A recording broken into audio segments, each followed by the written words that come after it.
Bismillahirrahmanirrahim. Assalamualaikum warahmatullahi wabarakatuh. Waalaikumsalam warahmatullahi wabarakatuh. Alhamdulillah, jumpa kembali bersama kami Sugi Rasta Channel. Baik, konten kali ini berbeda dengan konten-konten yang lainnya. Biasanya saya mau bikin konten vlog santri, kegiatan santri, suasana santri dan sebagainya. Tapi kali ini tidak keluar dari konteks, yaitu berkaitan dengan santri. Dan alhamdulillah di samping saya ini ada teman saya, alumni TMI, seangkatan dengan saya, angkatan 42, alumni tahun 2017. Jadi ceritanya sekarang saya akan bincang-bincang atau ngobrol santai lah mengenai beliau semasa menjadi santri sampai ke Maroko, seperti itu. Mungkin nanti ada ilmu dan sebagainya. Mungkin nanti para santri yang nonton di situ ada yang keinginan atau mempunyai cita-cita ingin melanjutkan studinya ke Maroko dan sebagainya. Dengarkan podcast ini, podcastan apa? Ngobrol santai lah itu ya. Jadi langsung saja. Pertama perkenalan dulu secara singkat. Langsung nih? Iya. Langsung. Nama saya Alfian Darmawan. Biasa dipanggil Alfian kalau sapaan akrab di pondok itu. Saya asal dari Bogor, dari Parung Bogor, dan sekarang alhamdulillah baru selesai studi S1 di Universitas Ibnu Tufail, Kenitra, Maroko.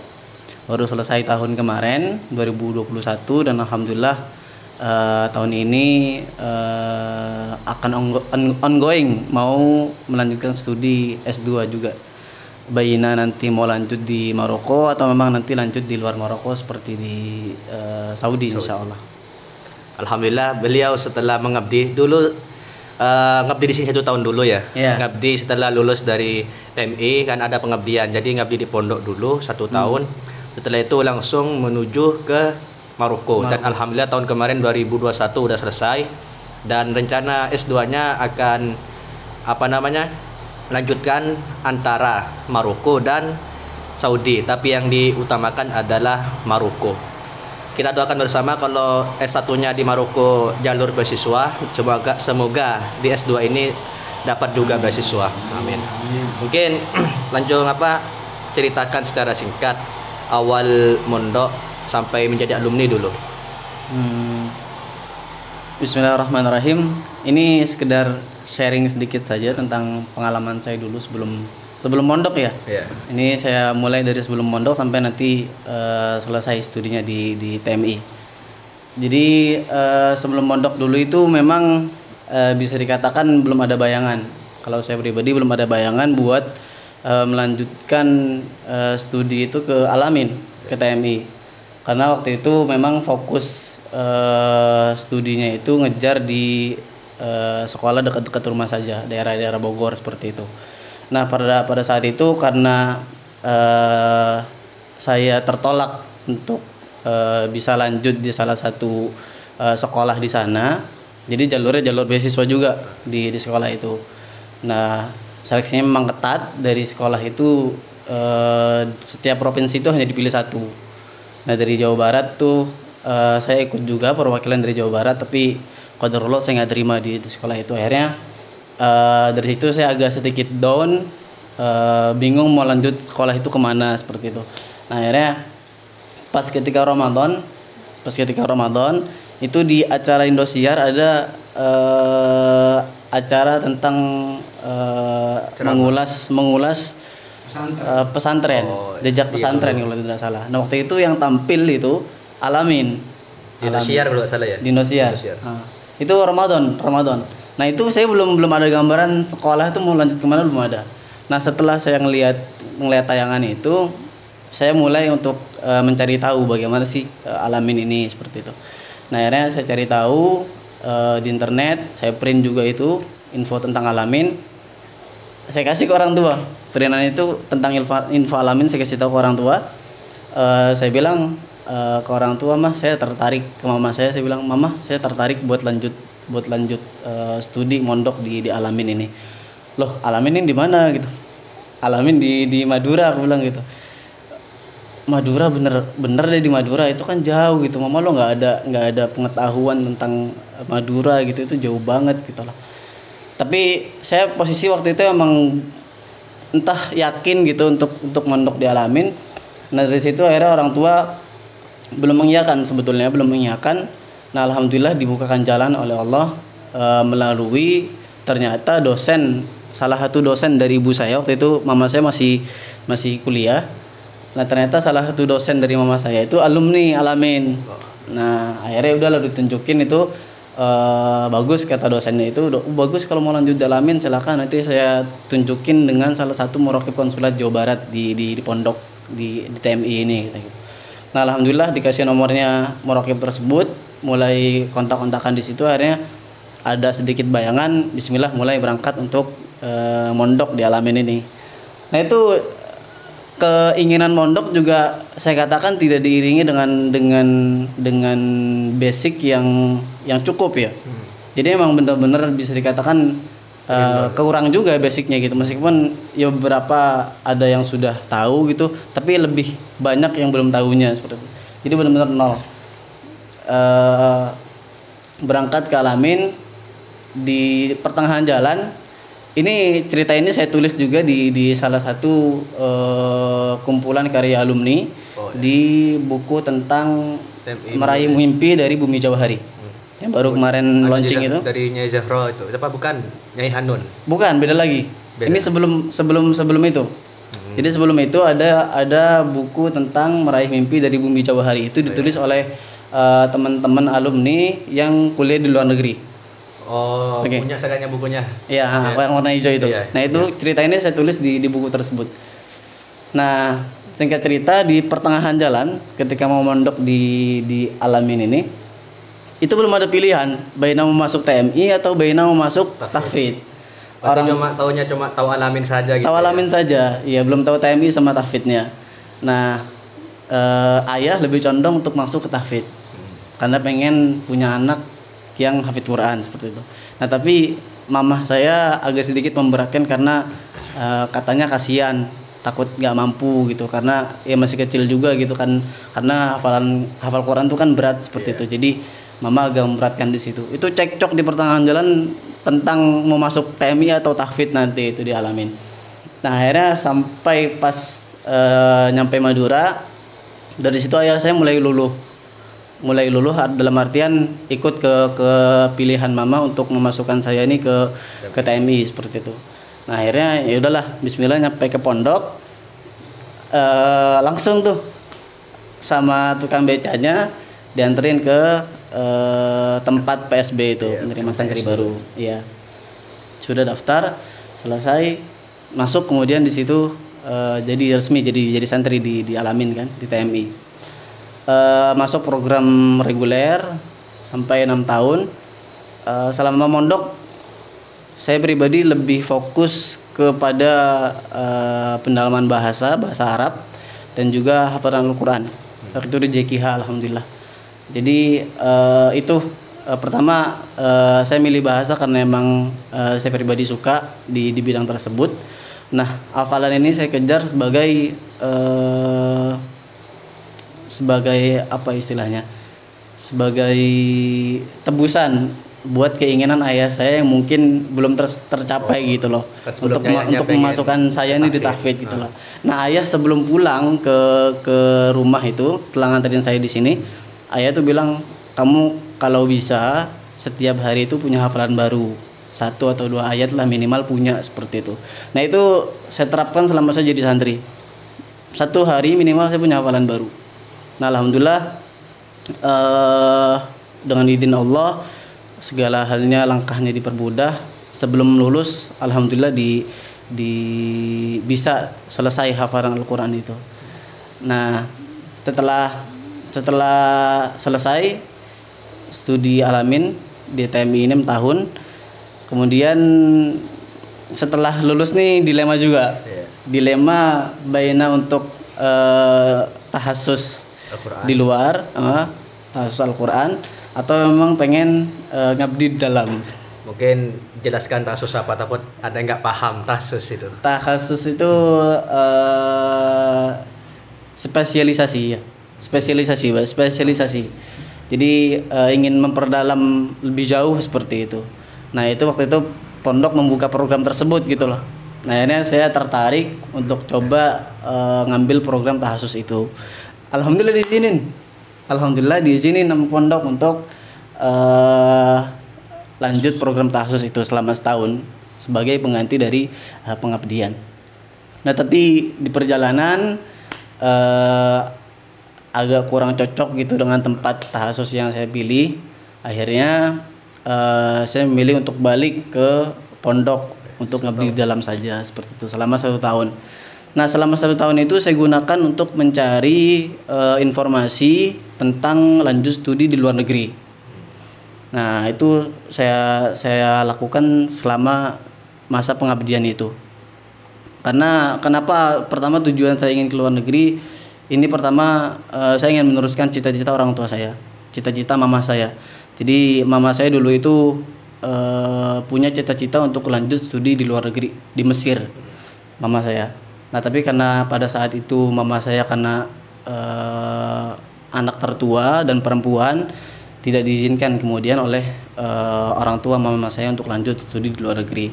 Nah, mama saya itu keinginannya seperti itu, cita-citanya seperti itu. Nah, saya alasan pertama untuk lanjut ke luar negeri itu. Pertama untuk melanjutkan cita-cita orang tua saya, mama saya. Ini juga ya salah satu pelajaran yang selalu disampaikan ke saya oleh mama saya itu. Jadi tentang prinsip doa. Jadi prinsip doa itu kata mama saya tidak akan berhenti hanya di kamu saja. Jadi jangan berpikir ketika kita berdoa kemudian tidak diijabah, kemudian doa itu selesai. Tidak.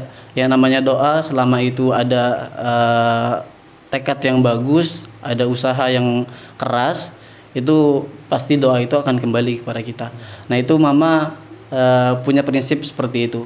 Jadi cita-cita yang saya pegang, kata mama saya, cita-cita yang saya pegang untuk studi ke luar negeri mungkin memang tidak tercapai di saya, kata mama saya, tapi insya Allah nanti bakal tercapai di anak saya atau nanti bahkan di cucu saya, kata mama saya seperti itu. Nah, alhamdulillah karena disampaikan seperti itu, saya akhirnya punya keinginan kuat gitu untuk lanjut studi di luar negeri. Nah, itu salah satu yang mendasari saya untuk sebisa mungkin bisa lanjut studi ke luar negeri. Selebihnya mungkin itu alasan-alasan personal saya kenapa saya lanjut ke luar negeri. Singkatnya seperti itu. Nah, pas masa pengabdian itu saya sudah mengapply beasiswa ke beberapa negara, ke beberapa kampus, ke beberapa universitas di Saudi Arabia. Saya pernah apply di Universitas Islam Madinah, kemudian di Universitas Ummul Qura Mekah, kemudian di Universitas King Abdul Aziz Jeddah, di Universitas Majma'ah juga saya apply di situ, kemudian di Universitas King Khalid juga saya apply di lima universitas kurang lebih. Nah, kemudian di akhir tahun pengabdian dibuka pendaftaran untuk lanjut studi di salah satu 4 negara Timur Tengah. Di sana ada Mesir pertama, kemudian ada Maroko, ketiga ada Sudan, keempat ada Lebanon. Nah, beasiswa ini dibuka oleh bagian kelembagaan pendidikan Islam Kementerian Agama Indonesia. Sebelum ke situ dulu, sekarang masih kontaknya dalam pondok dulu, masih belum ke jalur sana. Oh, masih ke pondok. Iya, sorry. dalam pondok dulu. Oke. Nah, terus apa namanya? Selama 6 tahun itu apa sih yang tidak dapatkan? Ada, anggaplah kan awalnya pengen ke lanjutkan studinya ke luar negeri lah, kan otomatis belajar bahasa Arab itu kan sudah anggaplah salah satu alasan belajar bahasa Arab karena tujuannya mau ke situ, ke luar negeri, bagian Arab itu Timur Tengah. Mungkin gini dulu. Coba ceritakan dulu apa saja kelompoknya, mungkin apa gunanya, apa sih pentingnya kelompok itu di luar, gimananya di dalam pondok dulu, ceritakan secara jelas. Pertama, selama mondok ya, saya aktif di kelompok bahasa, di kelompok bahasa Arab namanya Virtalia. Firqah Khassah li Tarqiyatil Lughah Al-Arabiyyah. Nah, saya aktif di kelompok tersebut dari mulai kelas 1 saya masuk, satu reguler sampai kelas 6. Nah, itu kelompok ini tentu memberikan efek yang sangat besar sekali bagi saya, mulai dari pengejarannya, dari mulai pengajarnya, pelajarannya sampai sistem yang digunakan di kelompok tersebut. Memang benar-benar memberikan perkembangan yang cukup baik menurut saya bagi diri saya pribadi. Nah, dari situ bekal saya siapkan untuk melanjutkan studi ke luar negeri. Nah, di samping itu saya fokus juga untuk masuk ke kelompok ROC. Retorika Orator Club. Iya. Nah, itu jadi kelompok khusus untuk pengembangan public speaking. Kayak pidato. Pidato seperti pidato. Nah, waktu itu saya milih masuk ke pidato bahasa Arab. Iya.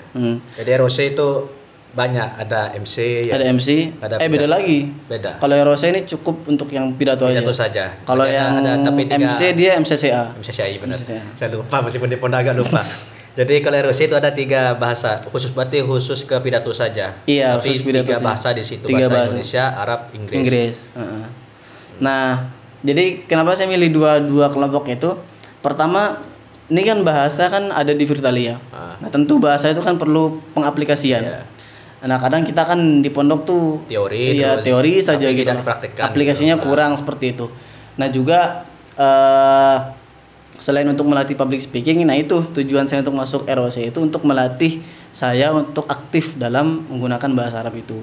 Jadi istilahnya kaidahnya saya belajar di Virtalia, kemudian untuk peningkatan prakteknya saya belajar di ROC itu tentang bagaimana sih berani ngomong bahasa Arab, berani berbicara bahasa Arab di depan publik itu seperti apa kayak gitu. Itu saya pelajari selama di ROC itu gitu loh. Nah, itu menjadi bekal, alhamdulillah menjadi bekal cukup bagi saya pribadi untuk bisa berkiprah di luar, terutama di luar negeri, tentang bagaimana bermuamalah dengan orang-orang Arab, tentang bermuamalah dengan para dosen, guru di sana. Ya, alhamdulillah teman-teman. Berkat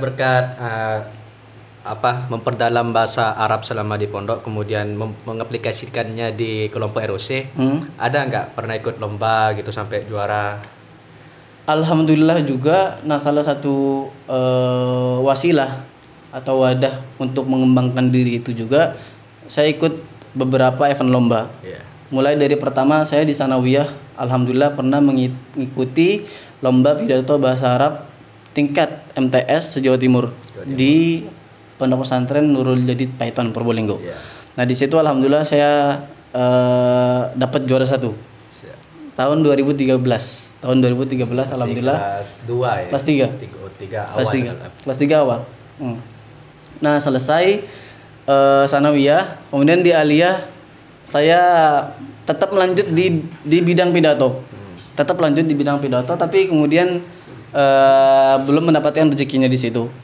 Nah, akhirnya saya coba untuk pindah ke bidang yang lain, yaitu bidang debat bahasa Arab. Sama sebetulnya wadahnya, cuman hanya beda tentang ini aja, implementasinya gitu loh. Nah, di debat bahasa Arab ini alhamdulillah dapat beberapa juara. Pertama kalinya juara 1 debat bahasa Arab tingkat Madura itu di IAIN Pamekasan. IAIN Pamekasan itu yang pertama kali. Nah, kemudian setelah dari situ lanjut ikut event lomba debat bahasa Arab di Gontor ketika peringatan 90 tahun Gontor. Ulang tahunnya Gontor. Ulang tahun Gontor 90. Alhamdulillah di situ juga dapat juara 1. Kemudian balik lagi ke IAIN Pamekasan untuk tahun selanjutnya dapat juga kemudian juara 1, tetap mempertahankan itu. Terus kemudian di terakhir ada di sini di Alamin yang lomba ketika ulang tahun 64 Alamin itu. Nah, di situ dapat juara 3 di Alamin ini. Nah, selain di tingkat SMP, di tingkat SMA, kemudian juga di tingkat mahasiswa alhamdulillah pernah ikut lomba juga debat bahasa Arab sama di Universitas Sains Islam Malaysia tahun 2018. Yang sempat viral itu. Ya, Viral. yang sempat Jadi viral itu. tingkat ASEAN itu ya. Tingkat Asia Tenggara. Asia Tenggara. Asia Tenggara. Juara Nah, di situ belum dapat juara. Cuman alhamdulillah saya terpilih menjadi Best salah speaker. satu the best speaker di event itu. Jadi masih banyak lah yang pernah diikutin lomba, ada yang menang, ada yang belum Iya. rezekinya gitu. Iya, ada yang menang, ada yang kalah gitu. Terus mengenai menjadi santri, awal mondok kesannya gimana? Kemudian ketika sudah keluar gimana? Oke. Awal mondok kesan pertama kali sih takut.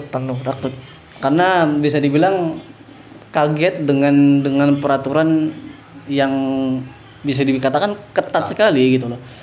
Pada saat itu saya ingat banget baru 2 hari saya di Al-Iftikhar itu untuk makan ke Purum, saya dengan polosnya keluar rayon itu dengan pakai kaos. Jadi kalau keluar kamar itu di sini tidak boleh. Kalau pengen pakai kaos harus pakai training Iya. seperti itu. Nah, saya pakai sarung, pakai kaos. Mau makan ke Purum. Itu di tengah jalan saya langsung diberhentikan sama bagian keamanan. Saya udah lupa namanya malamnya itu. Tapi itu malamnya juga viral. Banyak diketahui angkatan 37. Malam Humed. Agak kurus itu orangnya itu. Iya. Kalau sudah ngeliat center langsung kabur santri. Iya. Malam Humed. Saya diberhentikan oleh beliau. Langsung dicekek. Ini baju saya kaos tuh langsung diginiin gitu sama beliau. Langsung Peringatin. digertak gitu. Ah. Kamu mau saya robekkan bajunya. Kita kan langsung takut ya. Iya. Baru 2 hari di pondok, nggak tahu apa-apa gitu. Kemudian langsung digertak, pengen dirobek bajunya kayak gitu kan. Jadi, wah. Nah dari situ tuh langsung kok gini banget gitu. Kok keras banget seperti itu. Nah tapi kemudian lambat laun mulai bisa beradaptasi itulah dengan sistem peraturan yang memang ketat seperti itu. Lambat laun bisa beradaptasi dan alhamdulillah memberikan impact ke saya pribadi tentang bagaimana bisa menjalani peraturan itu gitu. Nah, terutama tentang peraturan itu berpakaian dan juga peraturan berbahasa. Itu yang kemudian kalau misal kita benar-benar mentaati peraturan-peraturan tersebut, berbahasa kita lancar, mentaati mufradat kita hafalkan, muhadasah kita jalankan, terus pakaian kita kemana-mana rapih, itu Tenang. keluar itu benar-benar membentuk kita menjadi pribadi yang benar-benar enak dipandang. Iya. Orang kalau udah pakaiannya rapi, terus bahasanya bagus, sopan, ini enak kan dilihat tuh gimana gitu kan, diterima lah gitu, enak dilihat. Berarti di balik apa dulu ketika masih belum paham mengenai pesantren, mualim melakukan seperti itu nyangkanya jahat mualimnya. Iya. Tapi ketika kita pikirkan bersama itu termasuk salah satu cara didikan. Iya, cara pendidikan untuk membentuk kita menjadi insan yang baik gitu loh. Dan juga tuh mualim Umed itu nyangkanya sudah santri lama, Iya. seperti itu ya. Itu masuknya dulu Tom itu kan ada 2 gelombang. Gelombang pertama itu sebelum Ramadan, Iya. gelombang kedua setelah Ramadan. Masuk kapan? Saya gelombang kedua. Berarti setelah Ramadan. Setelah Ramadan. Syawal. Saya makanya ketinggalan kelas. Ketinggalan kelas. Jadi disiplin itu apa namanya? Jangan dipikirin, jalankan saja ya. Iya. Kalau dijalankan dengan ikhlas itu merasa ringan. Iya. Meskipun tidak ada disiplin, tapi kalau kita berleha-leha itu merasa berat. Iya, benar. Mungkin itu dulu mengenai apa namanya? Santri. Selama menjadi santri kita langsung menuju ke sana lagi, ke mana?